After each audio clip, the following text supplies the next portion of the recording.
La entrevista del Telematutino 11, gente importante, a tratar temas importantes. Y siempre tratamos de comenzar el lunes con una personalidad todavía más importante. Hugo Giuliani Curi, un economista de larga trayectoria, ha ocupado diferentes posiciones, dos últimas. Secretario de Finanzas, gobernador del Banco Central, pero además diplomático. Y de Industria y Comercio. Y Industria y Comercio también, ¿verdad? Sí. Lo que pasa es que si vamos a buscar todas las posiciones desde que él se graduó de... Y es gobernador del Banco Central. Hugo, y gran amigo que nos honra con su participación. Bueno, muy buenos días. Estar con dos amigos y en su programa, a mí me da mucha satisfacción. Me pongo alegre y veo las cosas con más optimismo. Por ejemplo, el caso actual de muchos creen que la elección del presidente Trump será negativa para la República. Esa era mi pregunta, pero qué bueno que tú arrancaste. Para la República Dominicana. Y para el mundo. Para la República Dominicana, que es el caso que yo me voy, prefiero, ¿no, verdad?, en esta situación referirme. Yo conocí a Trump, y creo que hemos conversado 2 veces allá en Mar-a-Lago, invitado por él. Indudablemente que es una personalidad difícil, pero es un hombre de mucho carácter. Pero tiene su charming también. Lógico. Tiene su encanto, como él tiene esa personalidad muy atrayente. Sí, sí. O lo amas o lo odias, pero nadie se queda indiferente. Nadie se queda indiferente. Y como acabo de decir, también de una personalidad difícil. Hay que saber tratarlo. Nosotros, los dominicanos, y específicamente el liderazgo o la clase que dirige al país, yo siempre he dicho que no conoce lo suficientemente bien a la mentalidad norteamericana. Ese es un gran fallo, porque nosotros dependemos mucho de los Estados Unidos de Norteamérica. Como yo fui educado en los Estados Unidos, yo creo entender muy bien la mentalidad norteamericana, y más en el caso de Trump, porque Trump fue a una escuela militar similar a la que yo fui. Es más, competíamos. Siempre se ha dicho que Trump es un bully. Sí, en esas escuelas, si tú no te conviertes en un bully, abusan de ti. Eso, indudablemente que Trump fue lo que se conoce en esas escuelas como un bully. Pero yo creo... ¿Un bully que hace bullying? Bullying, sí. Bullying es un muchacho que... Travieso, que antes de que lo relajen a él o le pongan un mote a él, él se lo pone a otro. Le hacen maldad. Él se adelanta, se le maldad, y eso los hay en todas. Hey, hello. Eso lo hacen en todas las... Y más en las escuelas militares de aquel entonces, porque más o menos los tiempos son parecidos. Finales de década de 50, inicio de la década del 60, en que los Estados Unidos también tenía otra composición y otros objetivos. Los republicanos, si caemos ahora en el partido, que es el partido de Trump, yo también creo que los republicanos han sido más favorables a República Dominicana que los demócratas. Históricamente. Históricamente. Entonces, mi experiencia así me lo ha demostrado. Pero Trump sabemos que representa al Partido Republicano, pero él es un republicano y actúa como tal. No, pero tiene una mentalidad parecida y unos objetivos a lo que tienen los republicanos en materia económica, etcétera. En este caso de los republicanos, si yo me remonto atrás a Ronald Reagan, que fue un gran presidente norteamericano, yo podría decir muchas cosas que República Dominicana logró con el presidente Reagan. En el caso, en cosas que yo intervine. La iniciativa de la Cuenca del Caribe. La iniciativa de la Cuenca del Caribe. Él nos donó en aquel entonces para que el país pudiera mantener la tasa de cambio unos 100 millones de dólares. Que donación, no préstamo, unos 100 millones de dólares. Nos ayudó también a que el fondo flexibilizara el programa con nosotros para que nosotros pudiéramos tener un programa que pudiéramos cumplir, y también puso su influencia para que la banca privada, que era a quien República Dominicana le debía la mayor parte, pudiera acomodarnos y nosotros poder cumplir el pago de la deuda externa, tanto con la banca privada externa como con los mismos norteamericanos, es decir, lo que se llamaba la deuda bilateral. Por lo tanto, con Ronald Reagan nos fue bien. En el caso de George Bush finalmente accedió a que República Dominicana hiciese un tratado de libre comercio con Estados Unidos, y Bush también, en este caso, era republicano. Por lo tanto, la posición de Trump nos va a favorecer si nosotros, todo esto, República Dominicana tiene también que saber cómo actuar. Nos va a favorecer en términos, yo creo, de nuestro problema con Haití. Por tanto, yo veo positivo si nosotros sabemos manejar, sabemos manejarnos a ese nivel. A mí me gusta poner un ejemplo de un pueblo que ha logrado influenciar enormemente la política exterior norteamericana, que es el caso de Israel. Israel, con su lobby, con su conocimiento del pensamiento norteamericano, ha logrado tener una influencia enorme. Don Hugo, la palabra lobby es bien vista en algunos países y mal vista en otros, los lobistas. Pero en el caso de Estados Unidos, se dice, por ejemplo, que en el caso de Haití, en la situación de Haití, que ellos tienen mejores lobistas que la República Dominicana tradicionalmente. Nosotros, ¿qué tenemos que hacer para tener esa representación de esos lobistas, que no solamente para el tema de Haití, sino para otros muchos casos que están pendientes en estas relaciones tan importantes bilaterales y cuyo principal socio comercial nuestro sigue siendo Estados Unidos? Buena pregunta, Jacqueline. El lobby en los Estados Unidos y en el gobierno norteamericano es aceptado. Es aceptado. Sí, sí. En Washington, parte de Washington funciona con las oficinas de lobistas, es decir, los grandes abogados que se mueven entre gobierno y países. El lobista cobra indudablemente por ese trabajo, pero es una actividad. Si están registrados en el Departamento de Estado como agentes extranjeros, es una actividad totalmente lícita y entendida. ¿Son norteamericanos? Todos siempre son norteamericanos. Okay. ¿Y los países los contratan? Los países. En mis tiempos como embajador en Washington, el país tenía varios lobistas que ejercieron con mucha dedicación su trabajo.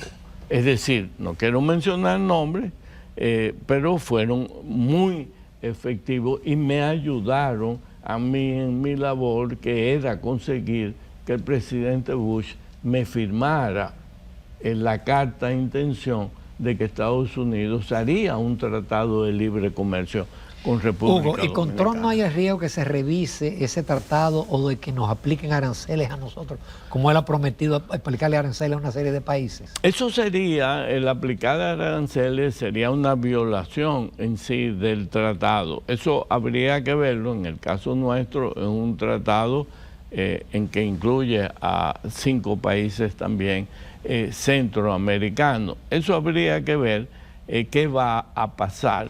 No creo que en el caso del RD-CAFTA él vaya a imponer aranceles. En México sí puede suceder algo así. Es decir, Estados Unidos busca equilibrar su balanza de pago, es decir, lo que yo importo y exporto con México, que actualmente es deficitario, así como con otros 2 países. Con nosotros no, con nosotros es al revés. Por tanto, es algo que sí habría que mirar, que estudiar, y eso es parte del lobismo también, cómo lograr que ellos, en lugar de incidir negativamente, incidan positivamente en nosotros. Un punto al que tenemos que prestarle atención y que es positivo, es que Marco Rubio va a ser el secretario de Estado. La posición más importante en el gobierno norteamericano. Va a haber una persona de origen cubano, además con muchos amigos en República Dominicana. ¿Qué es lo que yo quiero decir? Quiero decir que esa amistad, esa influencia, los dominicanos deben ejercerla. Yo la ejercí. Habían personas en altas posiciones en ese entonces en el gobierno norteamericano que habían ido a las mismas universidades y escuelas que yo. Eso me hacía fácil a mí la vida en el círculo más alto de la administración norteamericana. Cuando yo entré a presentar credenciales a George Bush con mi familia, lo primero que dijo: por fin llegaron mis amigos dominicanos. Sonrió y convirtió ese momento en una presentación de credenciales que duró unos 20 minutos, cuando normalmente es 4 minutos. Se comenzó a hablar de muchas cosas, a preguntarle a mis hijas qué escuelas habían ido en los Estados Unidos, etcétera, etcétera. Bueno, la amistad, el conocimiento va a ser necesario ahora en el caso de Marcos Rubio. Yo creo que tenemos una posibilidad. Ahora bien, somos nosotros los que tenemos que proponer las iniciativas, no ellos. En aquel caso, nosotros fuimos con una propuesta muy específica. Es decir, tenemos que tener una agenda desde ya. Ser proactivo. Presidente Bush, yo quiero que usted me firme la carta de que usted va a aceptar a la República Dominicana. Él se sonríe: pero tú acabas de llegar, tú vas muy rápido. Yo te la voy a firmar. Yo estaba seguro, y así lo hizo al año. En este caso, ¿cómo debemos ser proactivos? La posibilidad para América Latina en estos años serán lo que se llaman las empresas nearshoring. Las empresas nearshoring, en términos muy simples, es las grandes empresas que tienen sus instalaciones en China se están moviendo a sitios cercanos donde las partes, es decir, los diversos componentes del producto final, sean manufacturadas. Nosotros, por nuestra localización geográfica, estamos en un punto ideal para esas empresas. Ya México comenzó ese trabajo y se ha ido delante. Igualmente Costa Rica en segundo lugar. Por lo tanto, y hace con unos meses, cuando el presidente Abinader me condecoró con la orden de Duarte Sánchez y Mella, el discurso mío fue sobre eso. Préstele atención, el país tiene que dedicarse a promover las empresas nearshoring y eso debe hacerse como una política específica. El presidente lo menciona, pero uno no escucha cuál va a ser la política. Bueno, ahí es que hay que trabajarla para tú llegar. Eso no es tan simple tampoco. Es decir, hay una cantidad de índices que hay que ir mejorando en el caso dominicano para poder formular lo que sería una política de atracción a los nearshoring. Nosotros hicimos eso hace más de 20 años con la zona franca y hemos sido exitosos. Por lo tanto, tenemos algunas bases para ello, pero hay dos cosas básicas. La marca país, ¿no? Y la marca empresas. Nosotros no tenemos ninguna empresa que sea definida como una marca. Y tenemos, ¿cuál?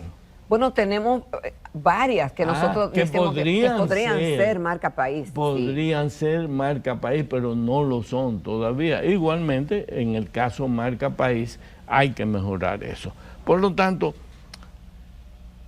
ese punto de las empresas nearshoring es importantísimo, es la prioridad nacional.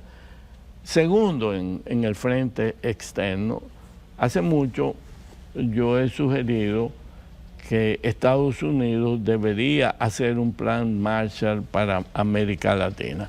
Un plan Marshall, tal como se hizo con Europa, se mejoran infraestructuras básicas que son necesarias para un gran desarrollo. En este caso, el gran desarrollo sería a las mismas empresas nearshoring. ¿Qué pasa?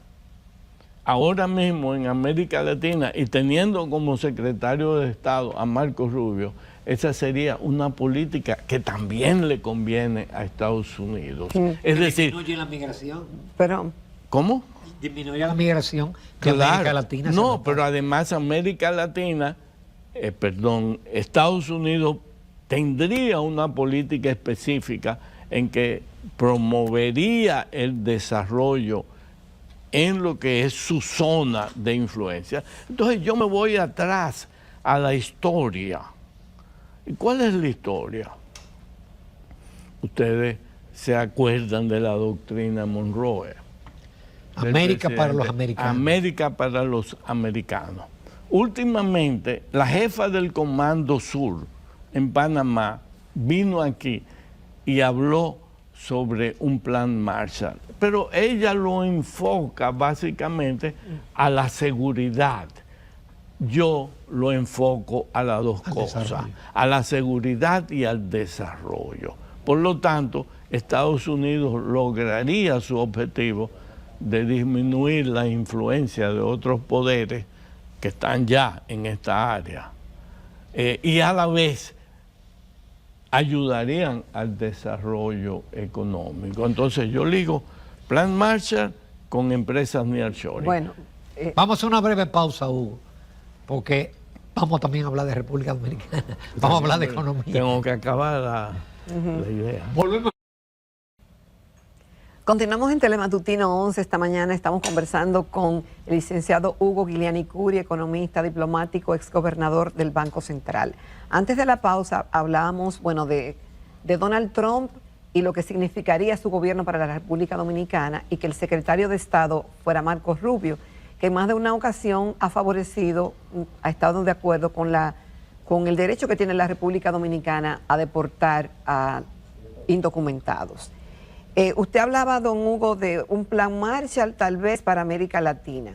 Lo que pasa es que en los últimos años Estados Unidos ni siquiera ha mirado para América Latina, o ha mirado muy poco, y quizás lo ha hecho o para venirnos a dar un boche, como en el caso de Blinken, en cosas específicas o a dirigir cosas específicas, o quizás está mirando un poquito por el hecho de que China cada vez más tiene más vínculos con varios países de la región y eso pues pudiera hacer que miraran un poco. Pero ¿realmente usted tiene esperanza en un gobierno de Trump que la relación con América Latina, incluida la República Dominicana, pueda ser diferente? Correcto. En la primera administración de Trump, esa administración no le prestó atención a América Latina. En esta segunda administración yo creo que lo va a hacer, y la primera señal es precisamente la designación de Marcos Rubio. Entonces, si hay la posibilidad que ya está planteada de lo que se llaman las empresas de nearshoring, es el movimiento total de todas las empresas norteamericanas que hicieron crecer a la China durante décadas. Todas esas empresas se están moviendo hacia otros lugares. Entonces nosotros de ese pastel tenemos que tomar algo, formulando políticas específicas. ¿Qué pasa también? Que Estados Unidos ha cobrado o tiene ahora mayor interés en América Latina, porque debajo de lo que es el concepto de la doctrina Monroe está lo de la seguridad, y ellos le están prestando atención a que sus vecinos mejoren económicamente, o ellos tener, diríamos, estar más protegidos en lo que fue el concepto general de la doctrina Monroe, que es América para los americanos. Yo no la pongo así, yo pongo América es de todos, vamos todos a desarrollarnos, y está entonces la posibilidad de estas empresas que ayudarían con un plan específico de ayuda, como lo es o como lo fue el plan Marshall en toda Europa Occidental, que reconstruyeron sus economías. Lo mismo sería para nosotros. Por lo tanto, es una oportunidad que está ahí, pero nosotros tenemos que saber venderla. ¿Qué pasa en América Latina? Tiene régimen de izquierda en Colombia. ¿Sigo? Siga. Actualmente tiene también un régimen de izquierda en Chile. México. México, ya comenzó la presidenta de México a tener problemas con ellos. Sí. Y podemos seguir. Sí, hay otros más. Hay otros más. En América Central. ¿Quién está en América Central? Oh. Tenemos Nicaragua, El Salvador. Ortega, etc. Entonces, es decir, eso quiere decir que en un inicio, ¿cómo yo formularía si fuese? Venezuela, no me lo deje fuera. No, porque... Yo sé que es otra cosa, pero caray, pero es un tema. Ese es el tema principal de ellos en América Latina, Venezuela. O por lo menos de Rubio. Yo soy de los que creo que ahora Maduro no va a poder decir una cosa y hacer otra. Ahora la situación le va a cambiar en cierto sentido al presidente Maduro. Va a tener que cumplir lo que él diga, como en este caso yo califico a esa oposición venezolana como infantil. ¿Cómo va a unas elecciones creyendo que Maduro, si perdía, iba a ceder el poder? No, tenía que existir un plan 1, ganamos las elecciones. Si ganamos las elecciones, debe haber un plan B. Entonces, fue una oposición en cierto infantil que se dejó engañar. Y por eso no está hoy en el poder. En este caso, ya con Trump y Rubio, yo creo que la situación va a ser totalmente diferente. Pero volvamos a República Dominicana. Tú escribiste un artículo recientemente que tú decías que aparentemente no es necesaria la reforma fiscal. Tú quieres entrar en República Dominicana, pero yo quiero terminar. Entonces, espérate. Comenzaríamos el plan Marshall y la atracción de las empresas nearshoring en un pequeño grupo de países que pudieran ser República Dominicana, en el Caribe por su localización geográfica. Y por su desarrollo y facilidades que tenemos también. Claro, Costa Rica pudiera ser el otro, y podríamos agregar, o se podrían agregar 2 o 3 más países de América Latina, caso Argentina, ya en el cono sur. Es decir, para abarcar un área un poco más grande. En República Dominicana, que es donde tú me quieres llevar, dime cuál es la pregunta. No, tu último artículo, Sí. que era sobre la reforma fiscal, tú dices que el fondo dice que hay sostenibilidad de la deuda y que entonces por eso no es necesaria una reforma para el tema de la deuda. Yo creo eso, el Fondo Monetario en su artículo 4, en su último informe, dice muy claro que República Dominicana tiene sostenibilidad en sus finanzas, que ese déficit puede ser corregido. Pero lo que hay que entender es la diplomacia del lenguaje de un organismo internacional como el FMI, el Fondo Monetario. El fondo nunca, y lo dice quien más ha negociado con ellos en este país, que fui yo en todo el proceso de la década del 80. Nunca te dice cómo hacerlo. Hay muchas formas de cómo corregir el déficit. Ese déficit puede ser eliminado bajando los gastos corrientes del gobierno. Es decir, que tenemos opciones fuera de la reforma. Totalmente. Ese déficit puede ser mejorado. También eliminando los subsidios. Ese déficit puede ser mejorado controlando las emisiones monetarias. Ese déficit puede ser mejorado no endeudándose externamente. Yo hubiese preferido poner límites a 3 cosas: a la emisión monetaria, al endeudamiento externo y al gasto.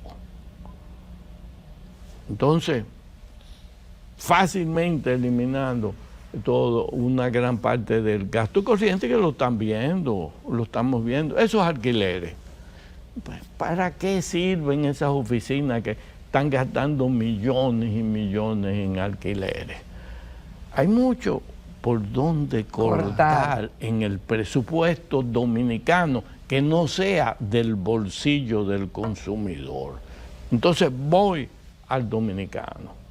Tenemos que tener en cuenta que esa clase media dominicana baja está todavía ahí en el borde. No es una clase media cuyo ingreso ha aumentado considerablemente. Es un sándwich, una cosita así que tiene una telita nada más. Y si no, se cae a un precipicio o se queda con un sándwich vacío. Cualquiera de esas medidas era un golpe mortal a esa clase, y por eso hubo esa reacción por primera vez a que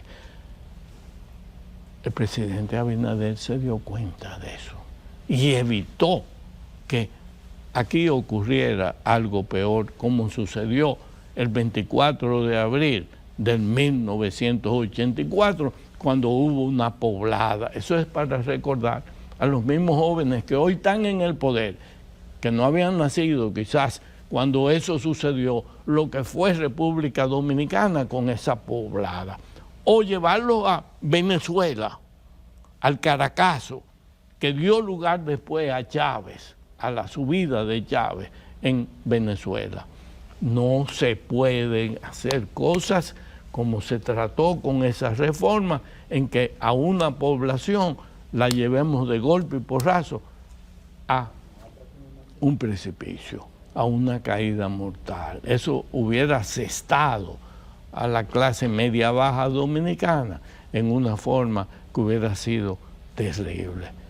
Pero lógicamente muchachos jóvenes que quizás no se estudiaron las 3 reformas básicas que han habido en el presente siglo, que fueron la del 84, 85, 86, que fue la reforma monetaria y cambiaria, la del 2000, 2002, que fue la reforma fiscal, y la del 2004, 2005, que fue la bancaria, donde se cambió la ley de banco, etcétera, etcétera, todo. Bueno, entonces, al menos si se hubiesen estudiado esas reformas, hubieran tenido un mensaje claro de cómo manejar las cosas en este país. Mira, a veces yo pienso y digo, caramba, qué pena. Lo difícil que ha sido llevar un trayecto, en mi caso, que he sido y he estado presente y en algunos de esos periodos he sido actor, no darse cuenta que después de la muerte de Trujillo, lo difícil que fue levantar el turismo, lo difícil que fue hacer la zona franca, lo difícil después de una invasión de los norteamericanos, volver otra vez a comenzar a tratar de restablecer el orden y la economía en este país, lo que ha sido y cómo se ha hecho este país en estos, desde el 60 al presente, en estos 60 años, en que hemos tenido momentos muy difíciles. Entonces, cuando no se tienen antecedentes sobre esas cosas y no se tiene la experiencia, se cometen errores, y se iba a cometer un error en este caso. Suerte que el presidente Abinader se dio cuenta de la situación y retiró esa reforma. Si no, tarde o temprano aquí hubiésemos tenido una situación muy difícil, agravada en este caso a ese problema haitiano que tenemos nosotros, que también ahí tenemos que entrar con un poco más de dureza a resolver esa situación. Y están las condiciones con el gobierno que va a haber en los Estados Unidos. Están las condiciones porque ahora estará Trump ahí. Con los demócratas eso no hubiera sido posible. Qué pena no tener más tiempo, Hugo, pero contigo es una cátedra, tanto internacional como local, por tu gran experiencia en el Estado. Muchas gracias, Muchas don Hugo. gracias. Un placer. Gracias a ustedes. Feliz Navidad y mejor 2025. Yo espero que sea así todavía, y lo que le pido a Dios, salud. Salud. Nos vamos a comerciales.